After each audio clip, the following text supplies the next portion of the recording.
Welcome back, everyone, to another deep dive. Today, we're going to be taking a close look at those uh, devastating flash floods that have recently hit Spain, Valencia, to be exact. Yes.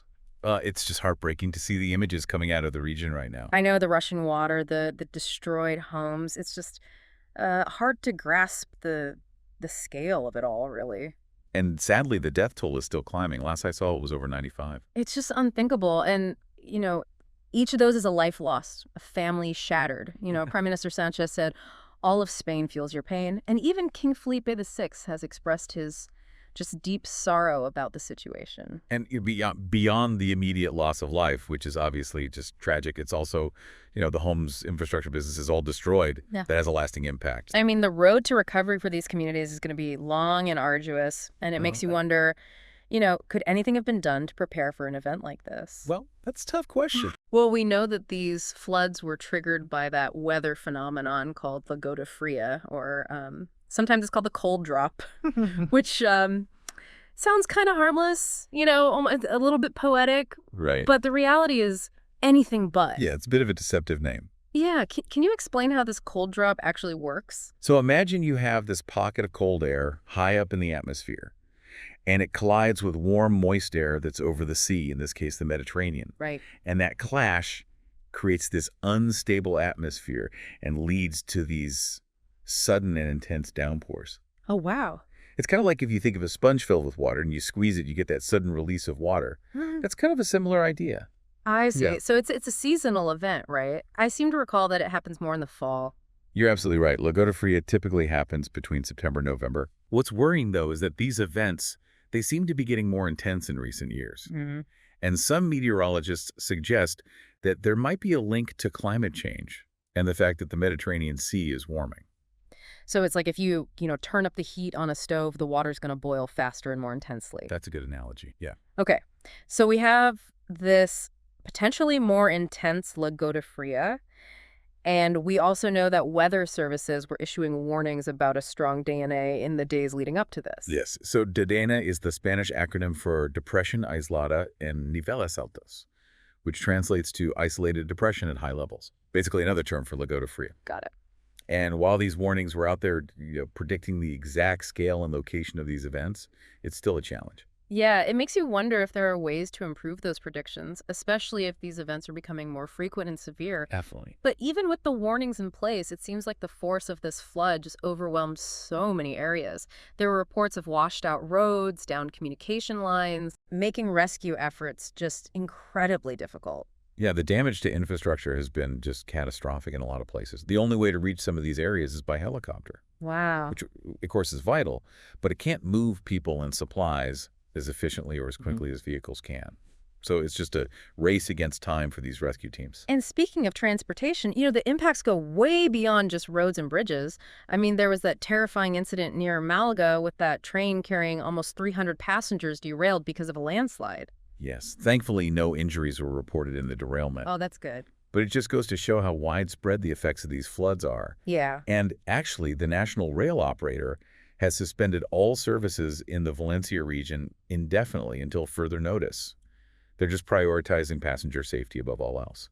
That's understandable. Yeah. So, I mean, what we're looking at here is just a truly multifaceted crisis. The human tragedy is just immense. And at the root of it all is this fascinating but incredibly dangerous weather phenomenon.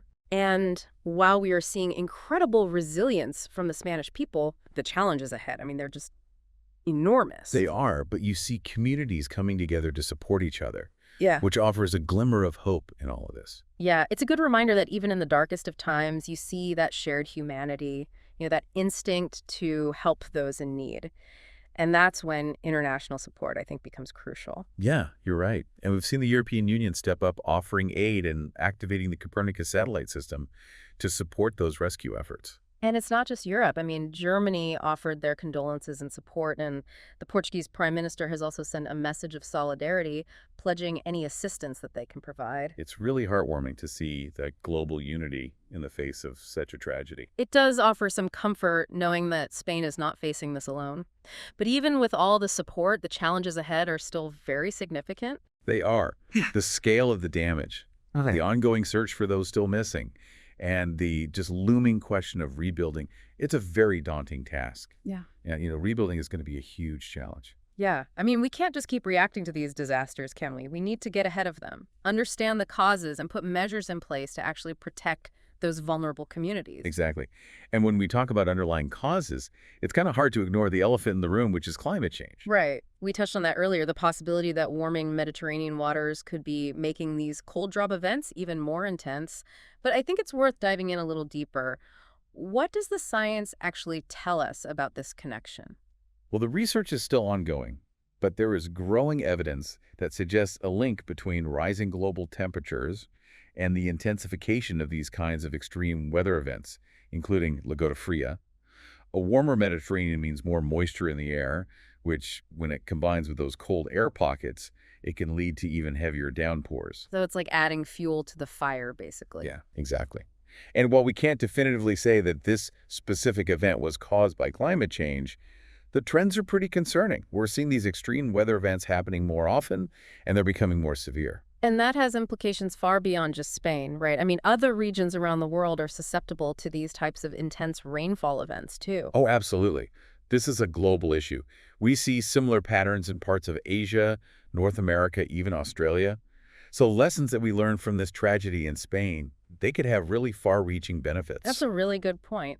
So if climate change is playing a role here, what does that mean for how we approach disaster preparedness? Do we need to completely rethink our strategies? I think it's less about rethinking and more about adapting. Our current strategies are still valuable, things like early warning systems, evacuation plans, emergency response protocols. Yeah.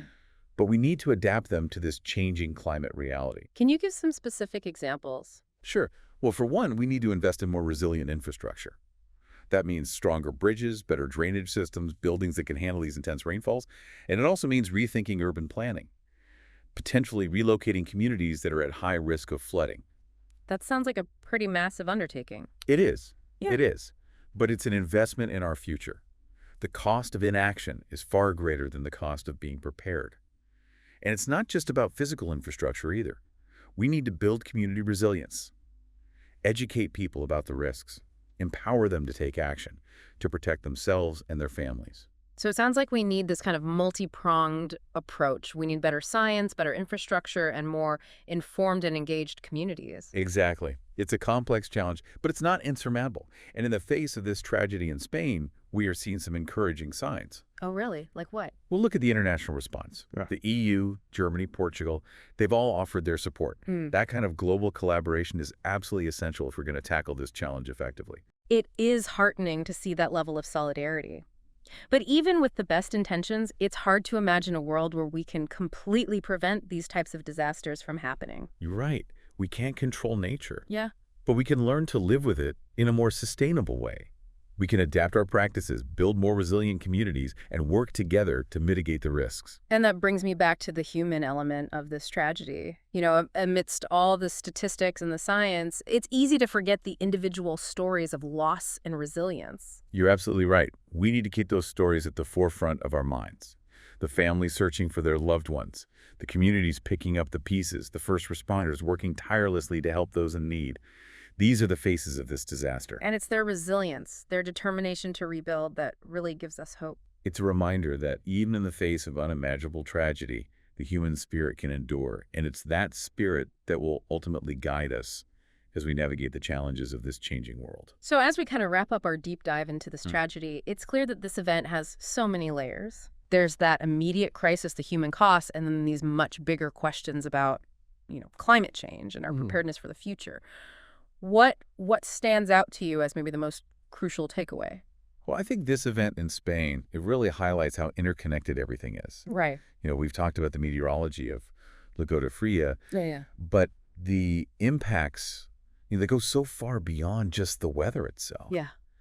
We see how infrastructure has impacted urban planning, even global climate patterns. All of these things come into play. Yeah, it's like this chain reaction where one event triggers just this cascade of consequences. And I think it highlights something that we haven't really talked about explicitly, and that's this idea of vulnerability.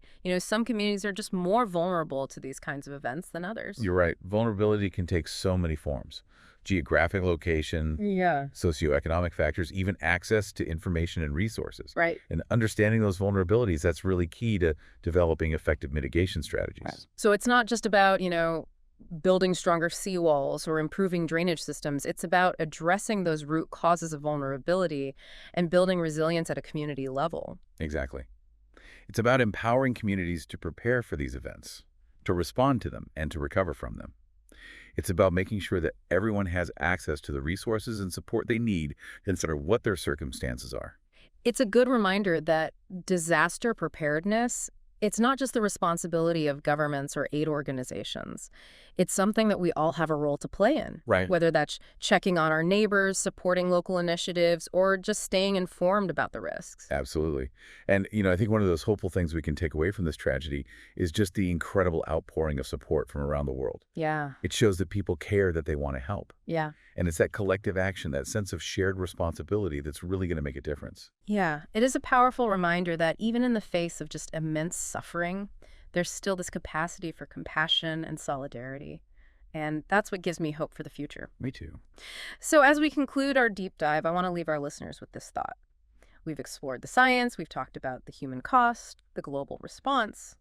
Now it's time for reflection and action. What can we each do in our own way to build a more resilient future? How can we learn from this tragedy in Spain and apply those lessons to our own communities and to our own lives? These are questions worth thinking about and, more importantly, acting on at play. Thanks for joining us for this deep dive. Thank you